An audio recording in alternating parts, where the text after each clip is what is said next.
प्रिय मित्रों, मैं फादर प्रदीप बोल रहा हूँ। आज हम राख बुधवार मनाते हुए चालीसा काल की विशेष अवधि की शुरुआत कर रहे हैं। मैं राख बुधवार के बारे में कुछ बातें साझा करना चाहता हूँ। प्रारंभिक शताब्दियों से ख्रिस्त विश्वासी पास्का के लिए उपवास और पश्चाताप के साथ तैयारी करते थे। यह अवधि, जिसे हम अब लेंट या चालीसा काल कहते हैं, वास्तव में 40 की संख्या के साथ बाइबल एक नमूने का पालन करती है जो गहरे अर्थ से भरपूर है। 40 सिर्फ एक संख्या नहीं है, यह एक आध्यात्मिक यात्रा है। नूह के समय में 40 दिनों तक बाढ़ आई।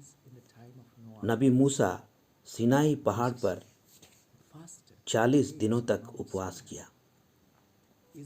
इजरायलियों ने रेगिस्तान में 40 वर्षों तक चलकर ईश्वर पर भरोसा करना सीखा। नबी एलियस ने होरेब तक 40 दिनों की यात्रा की। निनेवे के लोगों ने 40 दिनों तक पश्चाताप किया। सबसे बढ़कर यीशु ने अपने सार्वजनिक प्रेरिताई की शुरुआत करने से पहले 40 दिनों तक रेगिस्तान में समय बिताया। चालीसा हमें शुद्धिकरण, आत्म परीक्षण, विवेक, निर्णय और नवीनीकरण के समय के रूप में आमंत्रित करता है। यह एक समय है जब हम गुलामी से मुक्ति, पाप से अनुग्रह, छिछले विश्वास से परिपक्व विश्वास की ओर बढ़ते हैं। प्रारंभिक कलीसिया में गंभीर पाप करने वालों ने सार्वजनिक पश्चाताप किया और पश्चाताप के संकेत के रूप में अपने शरीर में राख लगाया। बाद में कलीसिया ने राख के आरोपण का विस्तार किया। वास्तव में राख पिछले वर्ष की खजूर की डालियों से बनाई जाती है, जो हमें याद दिलाती है कि हम मिट्टी हैं और मिट्टी में मिल जाएंगे। अर्थात यह निराशा का नहीं बल्कि आशा का प्रतीक हमारे लिए है। चालीसा के समय मरुस्थल या रेगिस्तान का अनुभव हमारे लिए एक महत्वपूर्ण विषय है। मरुस्थल सिर्फ रेत का होना या अकेलापन नहीं है, बल्कि यह हमारे भीतर की खालीपन, भ्रम, निराशा और आध्यात्मिक सूखापन भी हो सकता है। यह वह स्थान है जहां हम अपनी झूठी सुरक्षा को छोड़ देते हैं और जानने लगते हैं कि हमें क्या वास्तव में बनाए रखता है।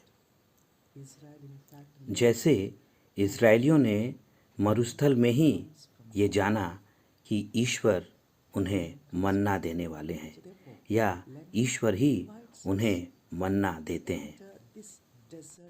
कलीसिया हमारे लिए 3 सरल और शक्तिशाली उपायों को प्रस्तुत करती है: प्रार्थना, उपवास और दान अथवा परोपकार।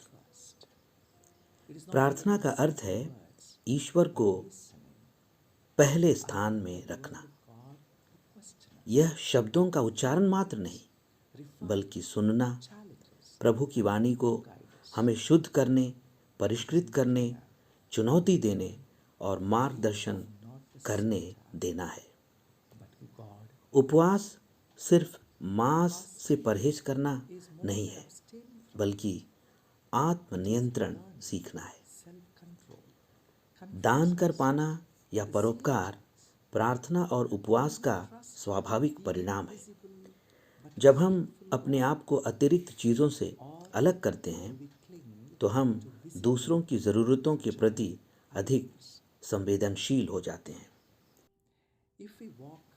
चालीसा हमें एक विकल्प प्रस्तुत करता है। क्या हम अदृश्य लेकिन विश्वास योग्य ईश्वर पर भरोसा करते हैं या दृश्यमान लेकिन नाजुक मूर्तियों से चिपके रहते हैं? यदि हम प्रार्थना, उपवास और परोपकार के माध्यम से चालीसा के दिनों में ईमानदारी से चलते हैं तो हम पास्का पर्व के समय तक निश्चित रूप से एक नए व्यक्ति बन जाएंगे। हम यह जान जाएंगे कि केवल ईश्वर ही मानव हृदय की गहरी भूख को संतुष्ट कर सकते हैं। प्रभु ईश्वर आप सबको आशीर्वाद दें। पिता और पुत्र और पवित्र आत्मा के नाम पर आमीन।